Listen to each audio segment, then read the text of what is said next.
Ink dried on the divorce papers before Roman even stopped smiling. A clean break. No screaming.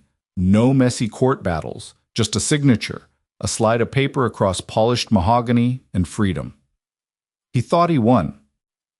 3 years later, standing in the fluorescent glare of a late-night pharmacy, the victory dissolved. There stood his ex-husband, older, tired, clutching a plastic basket of fever medication, and clinging to his leg was a small boy with Roman's exact storm gray eyes. The conference room smelled of lemon polish and expensive obsolescence. Roman sat at the long mahogany table, the leather chair conforming perfectly to his broad shoulders. He checked his watch, a heavy brushed steel piece that cost more than most people made in a decade. 10:14 a.m. He had a board meeting at noon. He wanted this done. Across from him sat Elias. They had been married for 2 years. 2 years of silent dinners, separate bedrooms, and the suffocating pressure of their respective families. It had been a business arrangement wrapped in the polite fiction of a courtship. Roman's family needed political leverage. Elias's family needed a cash injection to save their failing shipping enterprise. Roman had done his duty as the alpha heir. He had provided the capital, stood at the altar, and let himself be bound to a quiet, unassuming Omega he barely knew. Now the contract had run its course. The shipping enterprise had collapsed anyway, bought out and dissolved. The political leverage had secured Roman's seat as CEO. There was no longer any need for the charade. "If you'll just sign on the dotted line, Mr. Sterling," the lawyer, a balding beta named Harrison, murmured, sliding the thick stack of papers across the table. Roman picked up the Mont Blanc pen. It felt heavy, substantial, like the closing of a major acquisition. He didn't hesitate. He brought the nib to the paper and signed his name with sharp, aggressive strokes. When he finished, he set the pen down, and he smiled. It wasn't a malicious smile. It was worse. It was a smile of pure, unadulterated relief. The kind of smile a man gives when he finally unclasps a heavy, restrictive collar from his throat. He looked at Elias, letting that smile show. "We're done," the smile said. "I'm free." Elias stared at the signature. He was wearing a simple beige sweater, the sleeves pushed up to his elbows. He looked small in the massive corporate chair. His scent, usually a mild, soothing blend of rainwater and crushed thyme, was muted. Suppressants, Roman assumed. Elias always smelled like nothing when they were together, a blank slate of a husband. "Your turn, Elias," Harrison said gently. Elias didn't move immediately. His pale blue eyes traced the ink of Roman's name. Roman watched him, a flicker of irritation rising in his chest. Was he going to ask for more money? The settlement was already generous. Enough to buy a small house, enough to live comfortably if he didn't blow it on luxury cars. "Elias," Roman prompted, his voice a low, rumbling baritone that carried a hint of alpha command, though he tried to rein it in. "We agreed." Elias blinked. The spell broke. "I know." He reached for the pen. His fingers were slender, the knuckles a little red. He didn't look at Roman. He didn't look at the lawyer. He just stared at the blank line, waiting for his name. For 2 years, Elias had tried. He was a cynical man by nature, raised in a family that viewed him as an asset rather than a son, but he had harbored a microscopic, embarrassing kernel of hope when he married Roman. Roman was handsome, driven, a force of nature. Elias had thought, foolishly, that maybe proximity would breed affection. He had cooked meals that went cold. He had waited up on nights Roman decided to sleep at the office. He had offered his neck silently during Roman's ruts, only to be turned away because Roman preferred the clinical detachment of rut suppressants over the intimacy of an Omega's bite. Elias was exhausted. 3 days ago, he had stood in the master bathroom of their sprawling, empty penthouse, staring at 2 pink lines on a plastic stick. The irony was physically painful. The one time Roman suppressants had failed 3 months ago. A brief, chaotic night where the alpha's instincts had overridden his iron control. It hadn't been romantic. It had been biological desperation, and it had left a seed taking root in Elias's womb. He could have told Roman. He could have slapped the test on this mahogany table and demanded a renegotiation. Roman would have stayed. Roman was obsessed with legacy. He would have taken the child, locked Elias in a gilded cage, and hired an army of nannies. Elias would be reduced to an incubator, forever tied to a man who smiled at the thought of leaving him. No. Elias's fingers tightened around the pen. He pressed down, the nib scratching harshly against the thick paper. He signed his name. Elias Thorne, no longer Elias Sterling. Excellent, Harrison breathed, quickly pulling the papers back, as if afraid one of them might snatch them away and set them on fire. I will file these with the court this afternoon. The financial transfers are already in escrow and will clear by tomorrow morning. Roman stood up, buttoning his suit jacket. He felt lighter. The air in the room tasted crisper. Thank you, Harrison. He turned to Elias. Elias was still sitting, staring at his own hands.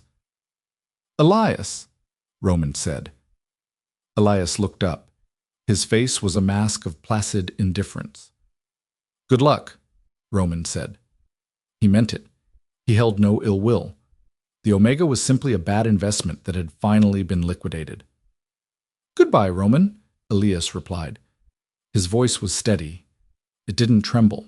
Roman gave a brisk nod, turned on his heel, and walked out. The heavy glass door clicked shut behind him. In the sudden quiet of the conference room, Elias let out a long, shuddering breath. He placed a hand flat against his stomach. It was still flat. There was nothing to see yet. But he could feel the faint, vibrating hum of a new life, a tiny spark of alpha energy already fighting for space. Are you all right, Mr. Thorne? Harrison asked, pausing in his shuffling of papers. Elias stood up. He grabbed his worn canvas coat from the back of the chair. I'm fine, Harrison. Better than I've been in years. He walked out of the building into the biting autumn wind. He didn't look back at the towering glass skyscraper that housed Roman's empire. He hailed a cab, went to the bank to confirm the escrow account, and then he went to the train station. He bought a one-way ticket to a city 400 miles away. A city where it rained 9 months out of the year, where the rent was cheap, and where no one cared about the name Sterling. He had a pup to raise, and he was going to do it alone. 3 years is a blink of an eye to a corporation. It's a lifetime to a parent. Elias lived on the 3rd floor of a walk-up apartment building that smelled permanently of boiled cabbage and damp carpet. It was a far cry from the penthouse overlooking the skyline, but the radiators worked. The landlord minded his own business, and the windows let in enough light for his houseplants to survive. Finn, no, put that down. Elias's voice was a flat, exhausted monotone. He didn't yell. Yelling only escalated things. Finn, a hurricane of a 2.5-year-old, paused. He was standing on his tiptoes, trying to reach a ceramic mug resting precariously on the edge of the kitchen counter. He had thick, messy black hair that refused to be tamed, and eyes the exact color of a thundercloud. Mine, Finn declared, glaring at Elias with a ferocity that was entirely disproportionate to his size. It's hot coffee, pup. It's not yours. Elias stepped forward, sweeping the boy up into his arms and moving the mug out of reach. Finn immediately began to squirm, letting out a frustrated growl. It wasn't a normal toddler whine. It was a deep, chest-rattling sound. Alpha traits. They were manifesting early. Elias sighed, shifting the boy's solid weight to his hip. I know. You want to conquer the world. Let's start with oatmeal first. Raising an alpha child as a single Omega was a biological and logistical nightmare.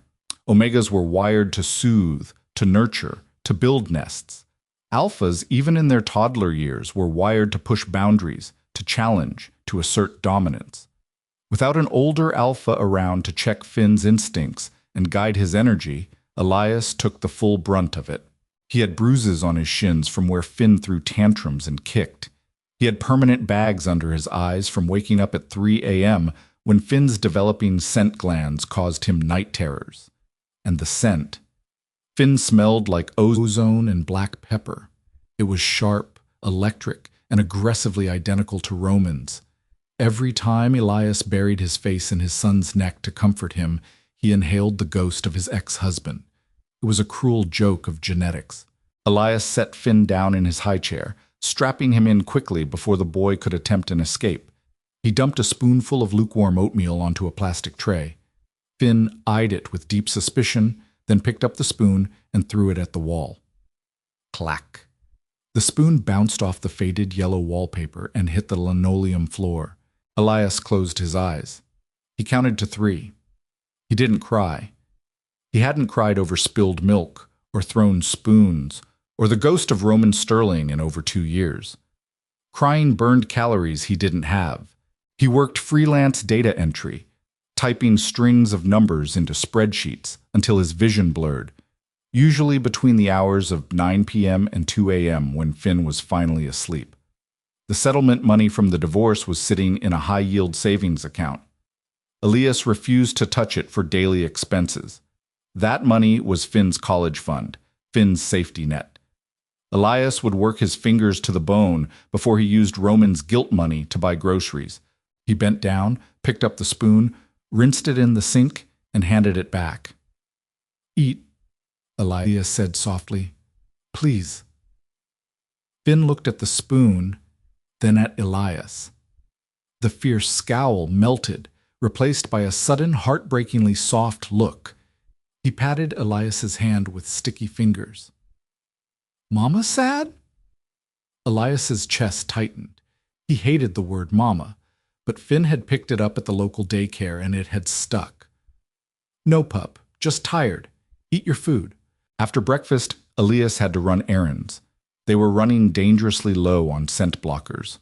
Elias wore thick, medical-grade patches on his scent glands every time he left the apartment. He couldn't afford for anyone to realize he was an unbonded Omega with a dominant alpha child. It drew the wrong kind of attention, pity from betas, predatory interest from unmated alphas. He wrestled Finn into a thick winter coat.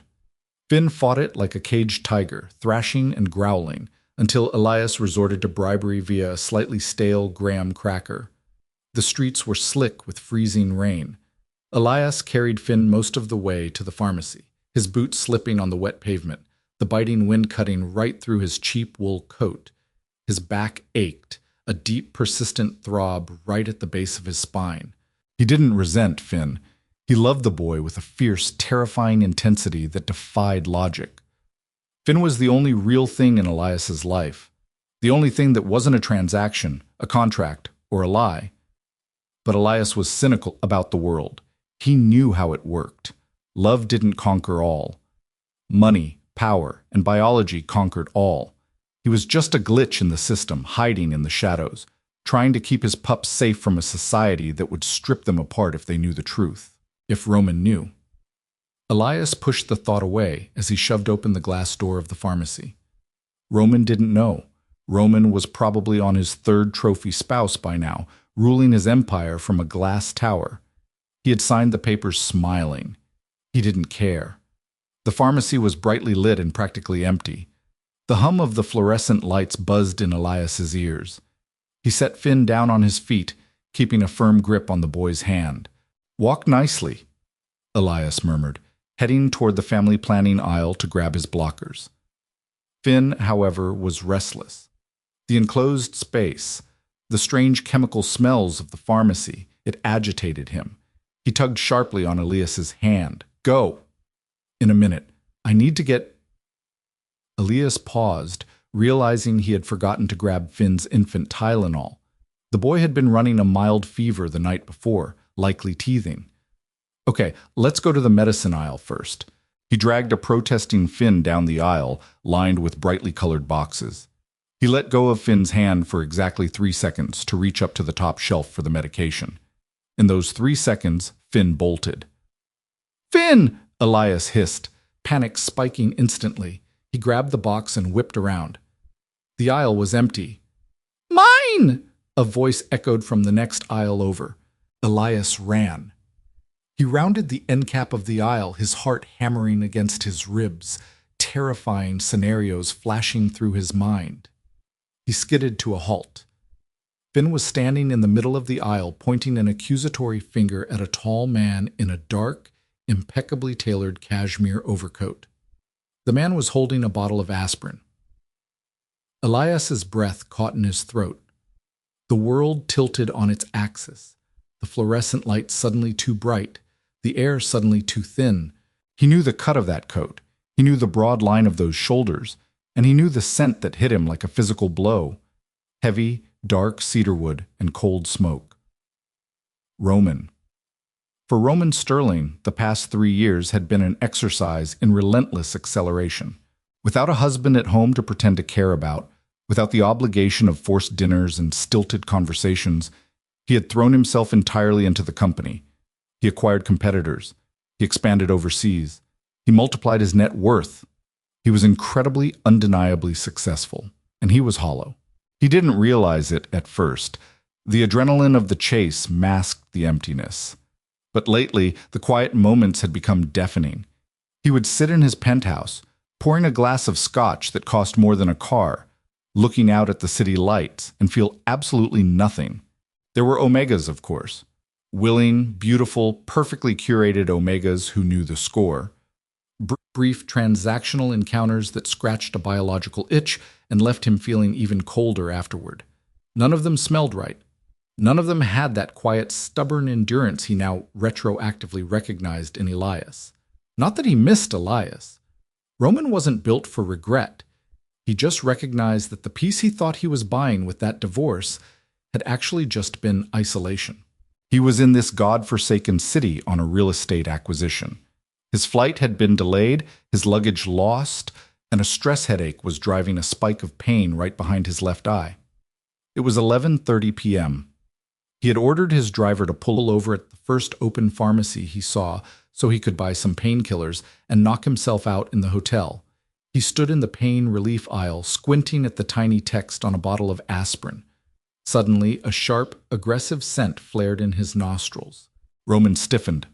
His alpha instincts, usually tightly controlled, surged forward, practically snapping his spine straight. It was an alpha scent, very young, unformed, but potent. Ozone and black pepper. It was shockingly familiar, like smelling his own worn shirt. He looked down. Standing a few feet away was a toddler. The boy was glaring up at him with a ferocity that was almost comical in such a small package. He had messy dark hair and was wearing a bright red winter coat. "Mine!"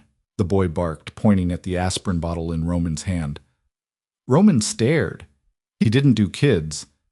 He didn't know how to talk to them. "This?" Roman asked, his deep voice echoing slightly in the quiet aisle. "This is medicine, kid. Where are your parents?" The boy didn't answer. He just bared his tiny teeth in a miniature display of dominance. Roman actually chuckled. The audacity of this tiny creature. The scent rolling off the boy was wild, completely unchecked. He stepped closer, intending to look for a wandering parent. Then another scent hit him. It was faint, suppressed beneath layers of chemical blockers, but Roman's biology locked onto it instantly. Rainwater, bruised thyme, but richer now, deeper, laced with the heavy, unmistakable musk of a mothering Omega. Footsteps slapped rapidly against the linoleum. "Finn!" Roman looked up. Time stopped. The headache vanished, replaced by a roaring in his ears. Standing at the end of the aisle was Elias. He looked different. The soft, placid Omega Roman remembered was gone. This man was thinner, the angles of his face sharper, his eyes shadowed with deep exhaustion. He wore a cheap, oversized coat, his hair slightly overgrown and curling at the nape of his neck. But it was him. Elias froze. His pale eyes widened, fixing on Roman. All the color drained from his face, leaving him looking like a ghost under the harsh lights. Neither of them spoke. The silence stretched, thick and suffocating. The air in the aisle grew heavy as Roman's alpha pheromones, spiking with shock and confusion, crashed against the dense protective wall of Elias's Omega scent. Finn, sensing the shift in the atmosphere, broke the silence. He ran back to Elias, grabbing the fabric of Elias's coat and hiding behind his leg, peeking out at Roman with cautious, wide eyes. Elias's hand instantly dropped to the boy's head, his fingers tangling defensively in the dark hair. It was a fiercely protective gesture, a claiming. Roman looked from Elias to the boy and back to Elias. He looked at the boy's messy black hair. He looked at the stubborn set of his jaw. And then he looked at the eyes, storm gray. Roman's breath left his lungs in a single, rough exhale. The pieces snapped together with violent, undeniable force. The timeline, the scent, the eyes. Elias, Roman rasped. His voice sounded wrecked, unfamiliar to his own ears. Elias didn't back down. The fear that had initially flashed in his eyes hardened into something brittle and sharp. He gripped the basket in his hand so tightly his knuckles turned white. "Roman," Elias said. His tone was perfectly level, devoid of any warmth. Roman took a step forward, his polished Italian leather shoe squeaking slightly on the floor. His mind was racing, struggling to process the sheer magnitude of the reality standing in front of him. A son. He had a son. For 3 years, while he was acquiring companies and drinking alone, this boy had been walking the earth. Roman started, pointing a slightly trembling finger at Finn. The great orator, the ruthless negotiator, couldn't find a single coherent sentence. His name is Finn," Elias cut in, his voice slicing through Roman, stammering like a scalpel. "He's mine." It wasn't a question. The scent alone was enough, but looking at the boy was like looking into a mirror, reflecting 30 years into the past. Elias's chin lifted. The maternal instinct radiated from him, a physical barrier between Roman and the child. "He is mine?" Roman flinched. The emphasis on the word felt like a physical blow. "You were pregnant," Roman said, the realization settling like lead in his stomach. "When we signed the papers, when you took the settlement. You were pregnant, and you didn't tell me." Anger, hot and sudden, finally pierced through Roman's shock. It was the anger of a man who realized he had been played, who realized that the most important asset of his life had been hidden from him. "You stole him from me." Elias let out a short, harsh laugh. It was a bitter sound that echoed off the shelves. "I didn't steal anything, Roman. You gave me away. You signed the papers smiling, remember?" Roman froze. The memory of that morning in Harrison's office flashed in his mind. The relief, the smile. He had smiled at the prospect of never seeing Elias again. "That was different," Roman argued, stepping closer. Finn whimpered slightly at the sudden aggression in Roman's tone, burying his face in Elias's leg. "That was between us. This is my heir. You had no right." "He is not an heir to an empire, Roman," Elias snapped, his voice dropping to a fierce whisper to avoid scaring Finn further. "He's a 2-year-old boy who likes oatmeal and throws spoons. He doesn't need a CEO. He needs a father. And you were never going to be that." Elias bent down, smoothly scooping Finn up into his arms. He balanced the heavy toddler on his hip, completely ignoring the way Roman's eyes tracked the movement. "We're done here," Elias said. He turned his back on Roman. "Elias, wait!" Roman surged forward, his hand instinctively reaching out, gripping Elias's arm above the elbow. The moment his fingers clamped down over the cheap wool, static electricity sparked between them. Roman felt a jolt travel up his arm, a violent surge of connection that made his chest ache. Elias gasped, stiffening, and for a split second Roman caught a clear, unblocked wave of Elias's scent.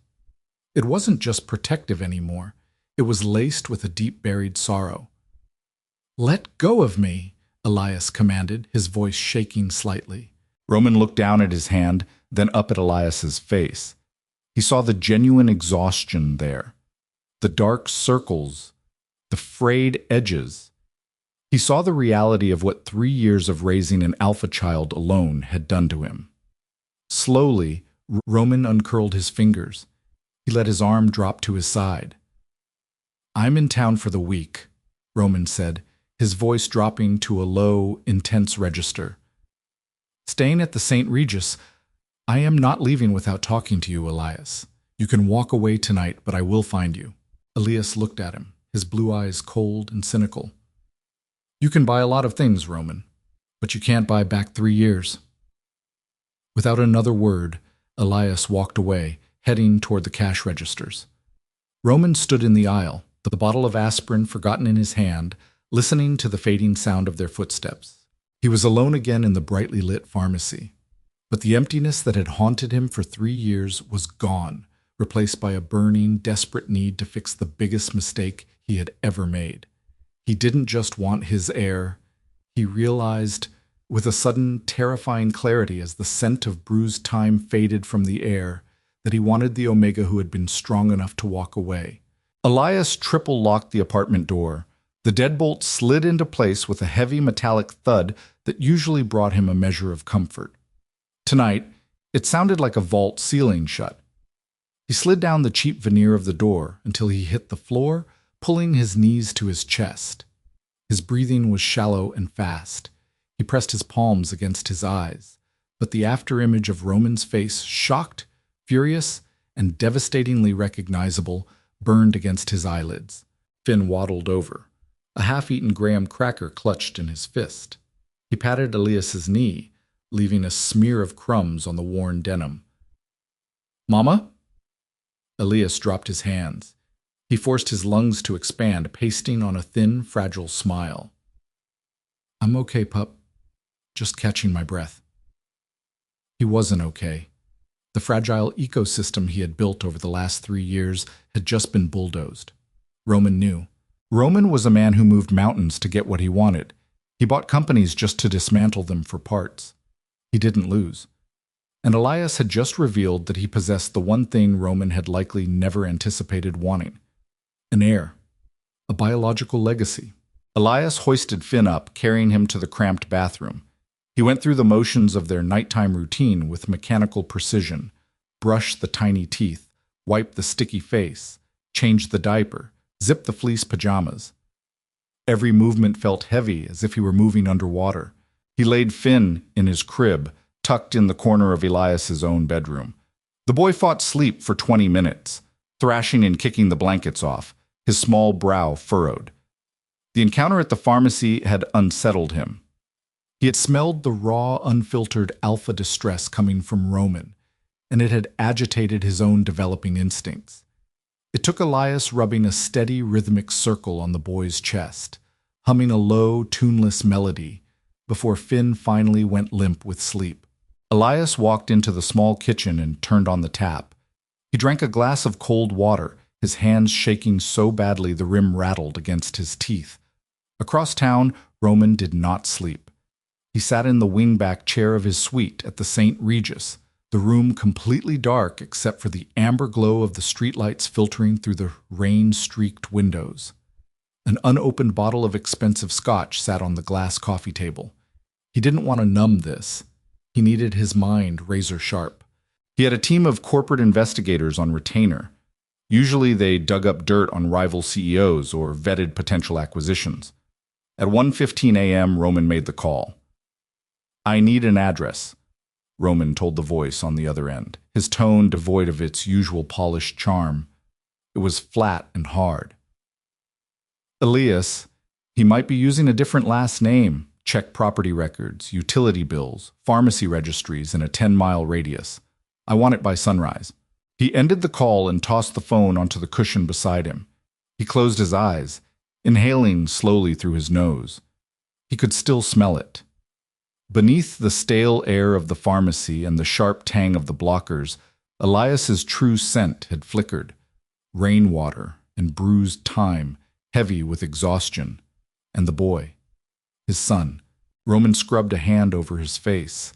He felt a phantom ache in his chest, a tight, suffocating pressure he couldn't identify. Guilt? No, he didn't do guilt. Regret? Perhaps.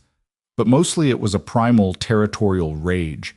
His mate, ex-mate, he corrected himself, and his pup were living in some damp, forgotten corner of this miserable city, hiding from him. He had signed the papers. He had smiled. The memory tasted like ash in his mouth.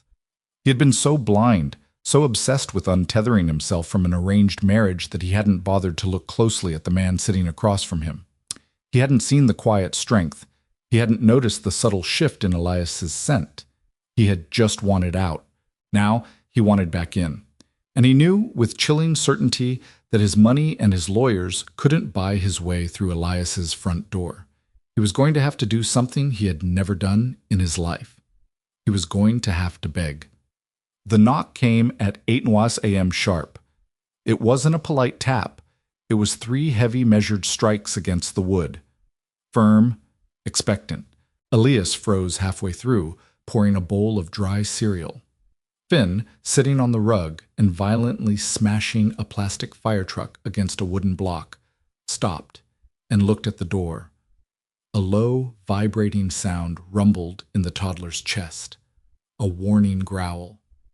Elias set the cereal box down. His stomach bottomed out. He knew who it was. The investigators must have been working through the night. He walked to the door, his bare feet silent on the linoleum. He didn't look through the peephole. He just unlocked the deadbolt, the chain, and the bottom lock and pulled the door open.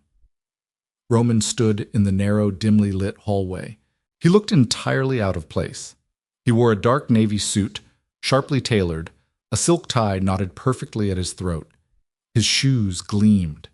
He looked massive, his broad shoulders seeming to fill the entire doorframe, but his face was haggard. A shadow of dark stubble lined his jaw, and his eyes, those storm gray eyes that mirrored Finn's, were bloodshot and rimmed with exhaustion. "Elias?" Roman said. His voice was low, careful. Elias didn't step back to let him in. He held the door, his grip white-knuckled on the edge. "How did you find me?" "Does it matter?" "It matters that you're trespassing," Elias said, his voice trembling despite his best efforts to keep it cold. "I'm not leaving, Elias. We can do this in the hallway where your neighbors can hear, or we can do this inside." Roman didn't push the door, but his physical presence was a pressure in itself. His scent, usually carefully suppressed in public, was leaking through, a heavy, anxious wave of dark cedar wood. Elias hesitated. He looked at the peeling paint in the hallway, then down at Roman's expensive shoes. With a sharp exhale of defeat, he stepped back and pulled the door open wider. Roman stepped inside. He seemed to suck all the air out of the small apartment. He stood near the entrance, his eyes scanning the space. He took in the faded yellow wallpaper, the second-hand sofa with a quilt thrown over the stains, the small TV on a milk crate, and the sheer, overwhelming presence of cheap plastic toys scattered across the floor. His jaw tightened. A muscle leaped in his cheek. "Is this where you live?" Roman asked, the word sounding dragged out of him. "It's a roof. The heat works." Elias crossed his arms over his chest, defensive. He wore an oversized gray sweatshirt and faded sweatpants. He felt painfully exposed. Before Roman could reply, a small missile launched itself from the living room rug. "No!" Finn barreled forward, planting himself squarely between Elias and Roman. The toddler planted his feet, puffing out his small chest, and glared up at the towering alpha. He let out another growl, higher pitched this time, but full of genuine aggression. Roman froze, staring down at the boy. It was a standoff. A billionaire CEO and a 2.5-year-old in fleece pajamas. Roman slowly crouched down, his expensive trousers pulling tight against his thighs. He balanced on the balls of his feet, bringing himself down to Finn's eye level. He didn't reach out. He just looked. "Hello, Finn," Roman said softly. Finn didn't back down. He pointed a sticky finger right at Roman's nose. "Mine. Go away." Elias felt a painful lump form in his throat. He reached down and rested a hand on Finn's shoulder, a silent reassurance. "He's very protective of his space." "I can see that," Roman murmured, his eyes tracking every detail of the boy's face. The shape of the jaw, the unruly hair, the intense, unblinking stare. He's an alpha." "Yes." Roman looked up at Elias, the realization hitting him hard. "You raised an alpha toddler, alone, for almost 3 years. I managed, Elias said curtly. Roman stood back up. The air between them crackled with unsaid words. Elias, this place, you don't have to live like this.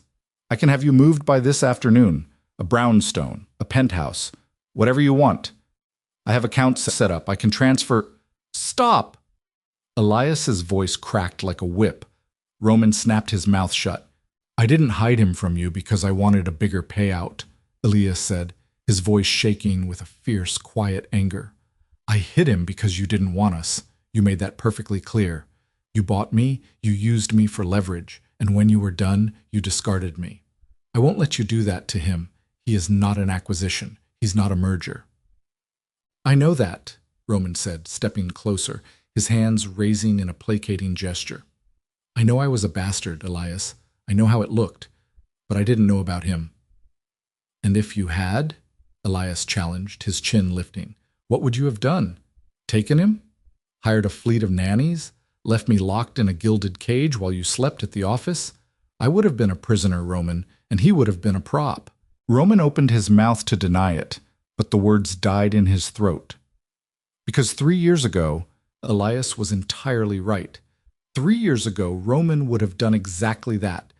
The silence that followed was heavy and suffocating.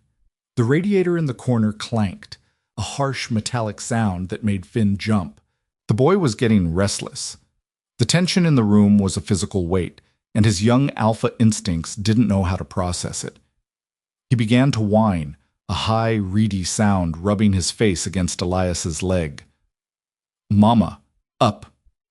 Elias bent down and picked him up, shifting him to his hip. Finn felt hot, too hot. Elias pressed the back of his hand to the boy's forehead and cursed softly. The mild fever from last night was spiking again. What is it? What's wrong? Roman was instantly on high alert, his posture stiffening, moving a half-step closer. He's teething. He had a fever last night. Elias turned away, heading toward the kitchen counter to grab the bottle of medicine he had bought. Finn, agitated by the heat in his body and the strange, intense man in his home, began to thrash. It wasn't a standard toddler tantrum. It was a biological overload. The heavy scent of Roman's distressed alpha pheromones was clashing with his own undeveloped system. He screamed, arching his back violently, nearly throwing himself backward out of Elias's arms. Finn, stop! You're going to fall! Elias gasped, struggling to maintain his grip. He grabbed the plastic syringe of medicine, trying to maneuver the thrashing boy to administer it.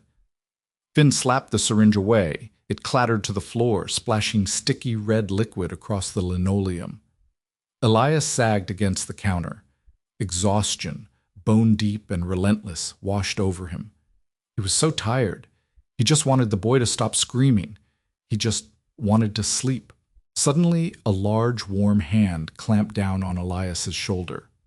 Let me, Roman said. Before Elias could protest, Roman stepped into his space. He didn't try to rip Finn away. He simply placed his large hands over Elias's, steadying the boy's thrashing body. Then, Roman did something he hadn't done consciously in years.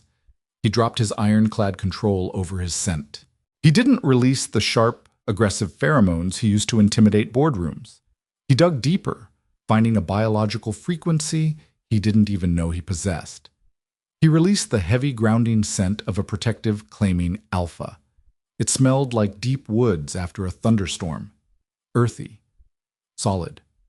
Immovable. Finn? Roman rumbled. His voice wasn't a command. It was an anchor. A deep, chest-vibrating purr that only alphas could properly produce. Finn froze. The screaming cut off abruptly. The boy's rigid muscles slowly unlocked. He turned his head, his tear-streaked face looking at Roman. His small nostrils flared, pulling in the heavy, soothing scent. Roman slowly slid his hands under Finn's arms, lifting him from Elias's grip. Elias was too stunned to fight him. Roman held the boy securely against his broad chest. He continued that low, rumbling sound in his chest, rocking on his heels just slightly. It's all right, Roman murmured, pressing his cheek against the crown of Finn's messy dark hair. "I've got you. Quiet down now." It was like watching magic. Elias stared, his heart hammering in his throat. For 2.5 years, Elias had fought every tantrum, every fever-induced meltdown, with pure, exhausting attrition. He had soothed, he had pleaded, he had used his Omega scent to try and calm the boy, but it was like pouring water on a grease fire. Omegas were built to comfort, but alphas required grounding. They needed a wall to push against, a heavier gravity to anchor their chaotic energy. Finn didn't just calm down. He melted. He dropped his heavy head onto Roman's shoulder, his small hands fisting in the expensive silk of Roman's tie. He let out a long, shuddering sigh, his eyes drifting shut. Roman looked over Finn's head at Elias. His eyes were wide, a look of profound, terrifying wonder on his face. He held the boy like he was holding something fragile and incredibly precious. Elias felt a tear slip down his cheek. He wiped it away angrily, but another followed. It wasn't a tear of relief. It was a tear of bitter, devastating realization. He had convinced himself he was enough. He had worked himself to the bone, sacrificed his youth, his sleep, his entire life to prove that he could do this alone, to prove that Roman was obsolete. But watching his son surrender so completely to the sheer biological authority of his father, Elias knew the truth. He could buy the toys. He could type the spreadsheets. He could give Finn all the love in the world. But he couldn't give him this. "He needs you," Elias whispered, the words tasting like poison on his tongue. Roman's expression fractured. The ruthless CEO vanished, leaving behind a man who looked like he had just been handed the entire world and was terrified of dropping it. "Elias," Roman said softly, his voice thick with emotion, "you both do." Roman did not leave. He stood in the center of the cramped kitchen for 20 minutes, terrified to move a muscle. Finn's breathing had deepened into the heavy rhythmic cadence of genuine sleep.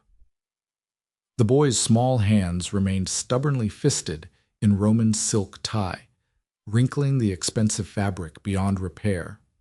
Roman didn't care.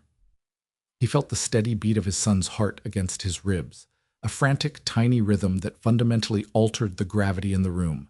Elias watched them from the kitchen island. He looked stripped bare. The fight had drained out of him, leaving only the hollowed-out architecture of a man who had run on fumes for 3 years. "Put him in the crib," Elias finally rasped, breaking the heavy silence. He turned his back, gripping the edge of the cheap laminate counter. "Down the hall, the room on the left." Roman moved with agonizing care. His polished shoes bypassed the scattered plastic blocks and discarded crayons. The bedroom was small. The crib, a second-hand wooden thing with chipped white paint, took up most of the space. He lowered Finn onto the mattress. As he tried to pull away, the boy whimpered, his tiny brow furrowing. Roman hesitated. Instinct, raw, uncharted, and entirely alien to his corporate life, took over. He stripped off his suit jacket, draped it over the back of a rocking chair, and unbuttoned his collar. He pulled the ruined silk tie from his neck and gently tucked it into Finn's hands. The boy inhaled the heavy cedarwood scent clinging to the fabric. He let out a soft sigh and went entirely limp, dragging the tie against his cheek. Roman stood over the crib for a long time. The anger he had felt in the pharmacy was gone. The possessive, territorial rage was gone. What remained was a crushing, suffocating weight of lost time. He looked at the mobile hanging above the crib, cheap plastic stars strung on fishing line. He thought of his own childhood nursery, a cavernous, silent room curated by interior designers, devoid of warmth. Elias had built a home here with nothing but grit and spare change. When Roman returned to the living room, Elias was sitting on the faded sofa. He held a mug of lukewarm tap water between his hands, staring blankly at the static on the muted television screen. Roman didn't sit beside him. He took the battered armchair across the room, the springs groaning in protest under his weight. "I smiled," Roman said suddenly. The words sounded loud in the quiet apartment. Elias didn't look at him. He just kept staring at the TV. When I signed the papers, Roman continued, his voice rough, stripping away the polished veneer he used in boardrooms. I smiled because I thought I was cutting a tether. I thought marriage was a transaction, and ours was a bad deal that I had finally navigated my way out of. I thought freedom was an empty penthouse and a silent phone. He leaned forward, resting his elbows on his knees, burying his hands in his dark hair. I was an arrogant idiot. I spent 3 years in that empty penthouse, making more money than I could spend in a lifetime, and I have never been more suffocated. Save the monologue, Roman, Elias said softly. The cynicism in his voice was thick, a defense mechanism honed by years of isolation. You don't get to come in here, play the regretful alpha, and expect me to absolve you. You didn't want a husband. You wanted an asset. I failed to be a useful asset, so you liquidated me. That's the truth. Don't dress it up in romantic revisionism just because you found out you have a biological carbon copy sleeping in the next room. Roman flinched. The words were a surgical strike, hitting every vulnerability he possessed, because Elias was right. I don't expect absolution, Roman said quietly. He dropped his hands, meeting Elias's cold, exhausted stare. I expect consequences. You hit him. You stole 3 years of his life from me, but sitting here, looking at you, looking at this place. Roman gestured to the peeling wallpaper, the worn rug. I know why you did it. You protected him from me. Elias finally turned his head. His pale blue eyes were glassy, fighting back a fresh wave of tears he refused to shed. You would have turned him into a monster, a little clone in a tailored suit, taught to value leverage over people. I wouldn't let you. I know. The admission hung in the air. Simple, unarguable. Roman didn't offer a rebuttal. He didn't promise he had changed. Promises were cheap. Contracts were easily broken. I'm not leaving, Elias, Roman stated, the alpha command subtly lacing his tone, though it lacked any aggression. It was a statement of sheer, unmovable fact. I will not take him from you. I will not drag you to court, but I am not walking out that door. You have a company to run, board meetings. The board can go to hell. Elias let out a short, humorless laugh. He leaned his head back against the sofa cushions, closing his eyes. You can't sleep in that chair, Roman. Your suit costs more than my annual rent. You'll ruin it. It's already ruined, Roman replied, looking down at his wrinkled shirt. And the chair is fine, Elias didn't argue. He was too tired. The adrenaline had finally burned out, leaving him hollow and aching. He pulled the thin quilt over his shoulders and curled up on the sofa. He didn't invite Roman into his bedroom. He didn't offer him a blanket. He fell asleep to the sound of Roman's steady breathing from across the room, the faint scent of cedarwood slowly neutralizing the smell of boiled cabbage in the hallway. It wasn't a truce, but it was a beginning. Morning arrived with the shrill, demanding wail of a hungry toddler. Roman bolted upright in the armor. His neck protested violently. His spine felt as though it had been fused together. He blinked, disoriented by the ugly yellow wallpaper and the smell of stale coffee before the memory of the previous night crashed over him. He stood up, groaning quietly, and moved toward the hallway. Elias was already in the kitchen. He wore the same oversized sweatshirt, his hair sticking up in messy tufts. He was mechanically stirring instant oatmeal in a plastic bowl, bouncing on his heels in an attempt to soothe Finn, who was clinging to his leg and whining loudly. Finn smelled agitated again. The fever had broken, but the residual crankiness remained. Roman stepped into the kitchen. He felt entirely useless. He was a man who commanded thousands of employees, who orchestrated multi-billion-dollar mergers, but he had absolutely no idea how to operate a cheap, sputtering coffee maker or soothe a demanding 2-year-old. Finn spotted him. The whining stopped abruptly. The boy let go of Elias's leg, toddled over to Roman, and stared up at him. Up, Finn demanded, raising his arms. Elias stopped stirring the oatmeal. He watched the exchange with a guarded, unreadable expression. Roman bent down, hauling the solid weight of his son into his arms. Finn immediately burrowed his face into the crook of Roman's neck, taking a deep, greedy inhale of the alpha scent. The boy let out a contented, rumbling sigh that vibrated against Roman's collarbone. "He likes your scent," Elias muttered, turning back to the stove. He scraped the oatmeal onto a tray. "It grounds him. It's annoying." "Annoying?" Roman asked, carefully shifting Finn's weight. "I spent 2 years reading parenting books, buying pheromone diffusers, trying to synthesize an alpha presence just so he could sleep through the night," Elias said, his voice tight, refusing to look back. "You walk in, stand there smelling like a pine forest, and he instantly submits. Yes, Roman, it's profoundly annoying." Roman walked over to the kitchen island. He stood close enough to Elias that their shoulders almost brushed. He could smell the rainwater and thyme, no longer masked by chemical blockers. It was intoxicating. It was home. "I can stay," Roman offered softly, "just to hold him while you eat." Elias hesitated. He looked at the bowl of oatmeal, then at Roman. He was starving. He usually ate Finn's leftovers. Slowly, he nodded. Over the next 4 days, Roman did not return to his hotel. He dispatched a bewildered personal assistant to retrieve a duffel bag of casual clothes and his laptop. He set up a makeshift office on the small kitchen table, conducting hostile takeovers in a gray t-shirt while Finn used his legs as a jungle gym. It was a chaotic, jarring collision of worlds. Elias didn't make it easy. He refused Roman's money. When Roman tried to order $100 worth of luxury takeout, Elias intercepted the delivery, paid the driver from his own meager wallet, and forced Roman to eat boxed macaroni and cheese. Roman ate it without complaint. He learned the agonizing routine of Elias's life. He watched Elias work his data entry job late into the night, the blue light of the screen illuminating the dark circles under the Omega's eyes. He saw the sheer physical toll of carrying a heavy toddler up 3 flights of stairs. He witnessed the constant, low-grade anxiety of poverty, and Roman helped, not with money, because Elias wouldn't let him, but with labor. He learned how to change a diaper, a process that initially involved a lot of swearing and a near miss with a rogue stream of urine.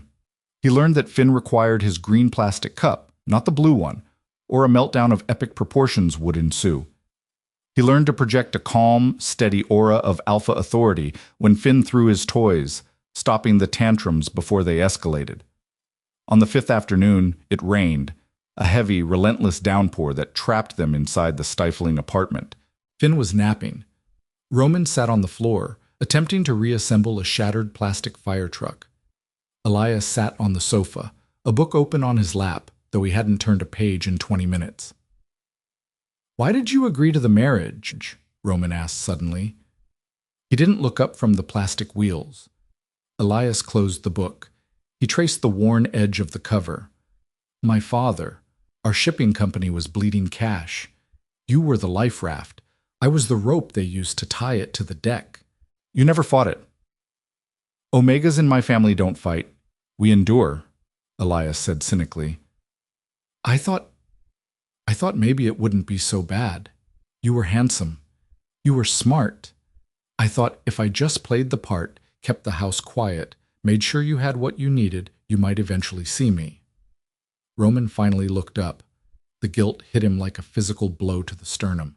"I was blind," Roman admitted, his voice barely a whisper over the sound of the rain against the window glass. "I was so focused on building an empire that I didn't realize I was standing in an empty castle. I didn't see you, Elias. Because if I had truly looked at you, I would have been terrified." "Terrified of what?" "Of needing you." Roman dropped the plastic truck. He moved across the worn rug, sitting on the floor in front of the sofa, looking up at Elias. "Alphas are supposed to be self-sufficient, invulnerable. If I admitted that your scent was the only thing that actually calmed my mind, I would have surrendered my control. I couldn't do that, so I pushed you away. I forced the divorce before you could become indispensable to me." Elias stared down at him. The cynicism in his chest wavered, cracking under the weight of Roman's brutal honesty. He saw no deception in the alpha's storm-gray eyes, only a raw, desperate vulnerability.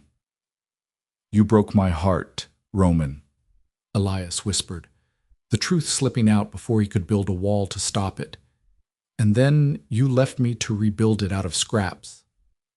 Slowly, carefully, Roman reached out. He rested his large, warm hands on Elias's knees. He didn't push. He just anchored him. Let me help you rebuild it, Roman pleaded, the great CEO finally bowing his head. Not with money, not with contracts. Let me prove that I can be a man worthy of standing beside you. Give me a chance to be the alpha you both actually need. Elias looked at the strong hands resting on his knees. He felt the steady, grounding thrum of Roman's pulse. For the first time in 3 years, the crushing weight on Elias's shoulders felt a fraction lighter. He didn't pull away. 2 months later, the transition was not a cinematic montage of immediate forgiveness. It was a slow, grueling excavation of trust. Roman did not buy the apartment building. He did not force Elias into a gilded cage. Instead, he rented a modest 2-bedroom apartment 5 blocks away. It had better heating, an elevator, and a small patch of grass in the courtyard where Finn could run off his excess energy. Elias had fought the move fiercely, his pride flaring up, terrified of becoming financially dependent again. It's not a buyout, Elias, Roman had argued, standing in the cramped kitchen of the old walk-up, holding a stack of moving boxes. It's a compromise. You pay the rent you're paying now. I cover the difference. Consider it child support. But you and Finn need space. He's growing. You need a desk for your work that isn't the kitchen counter. Elias had finally yielded to the logic, though he insisted on a legally binding contract detailing the financial arrangement. Roman had signed it without a hint of his former arrogance. He didn't smile this time, he just looked relieved. Roman split his time. He spent 3 days a week in his glass tower in the city, ruthlessly managing his empire. But at 5 p.m. on Thursday, the CEO vanished.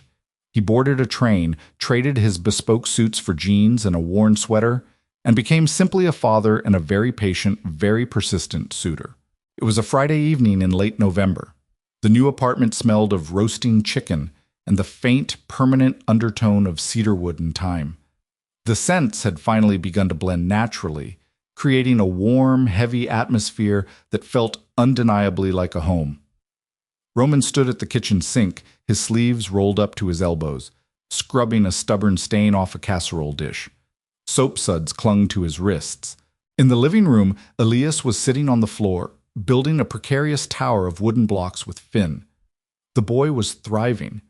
With a consistent alpha presence in his life, his tantrums had drastically reduced.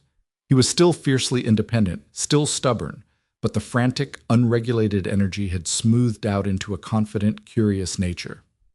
"Look at this!" Elias called out, his voice light.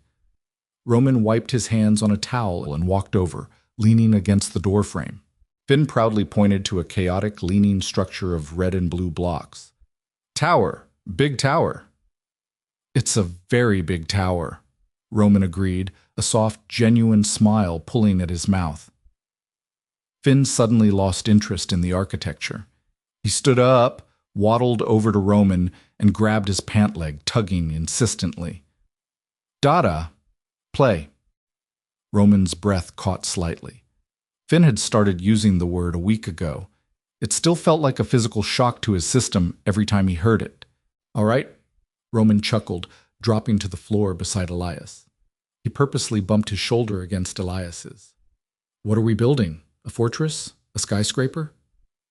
"No skyscrapers," Elias said smoothly, his eyes glinting with a rare, playful warmth. "We leave the corporate takeovers at the office. Here, we build bridges." Roman looked at him. The harsh, fluorescent lighting of the pharmacy was a distant memory. Here, in the warm glow of the floor lamp, Elias looked beautiful. The dark circles under his eyes had faded. The brittle, defensive edge to his posture had softened. He looked like a man who finally felt safe enough to breathe. "Bridges it is," Roman murmured. Later, after Finn had been wrangled into his pajamas, read 3 stories, and finally surrendered to sleep, Roman and Elias sat on the sofa. There was a glass of wine on the coffee table for Elias and a tumbler of scotch for Roman. The apartment was quiet, save for the distant hum of traffic outside. Elias curled his legs underneath him, resting his head against the back of the sofa. He looked at Roman, tracing the sharp line of the alpha's jawline with his eyes. Harrison called me today, Elias said quietly. Roman went completely still. The glass of scotch paused halfway to his mouth. Harrison was the lawyer who had handled their divorce. Why? Roman asked, his voice carefully controlled, though his scent spiked with a sudden, sharp edge of anxiety. He was finalizing some lingering tax documents from the old estate, Elias explained, taking a sip of his wine. He let the silence stretch for a moment, enjoying the slight shift in power. He liked keeping the great Roman sterling slightly off balance. He asked how I was doing, if I needed anything. And what did you tell him? Elias lowered his glass. He reached across the small space between them and slid his hand into Roman's. His slender fingers twined with Roman's larger, calloused ones. It was a simple gesture, but it held the weight of 3 years of pain, endurance, and finally, forgiveness. I told him, Elias whispered, his blue eyes meeting Roman's storm-gray ones, that I didn't need anything, because my husband is finally home. Roman exhaled a shaky breath. He turned his hand, gripping Elias's fingers tightly, and pulled the Omega across the cushions. He wrapped his arms around Elias, burying his face in the crook of his neck, inhaling the scent of rainwater and thyme like a starving man. He didn't need a signature on a piece of paper to know he was bound. He didn't need a contract to secure his legacy. He had everything he would ever need right here in his arms, and this time, he knew exactly what it was worth. Did Roman and Elias's journey from a broken contract to a true family pull at your heartstrings? The road from cynical corporate isolation to the messy, beautiful reality of raising an alpha pup is never easy, but second chances are always worth the fight. If you want more deeply grounded, emotional boys love Omegaverse storytelling, don't just scroll past. Hit that like button, share this video with your fellow drama lovers, and subscribe to the channel. Your support helps us bring more intense, character-driven narratives to life. Drop a comment below. Did Roman redeem himself? Let's discuss.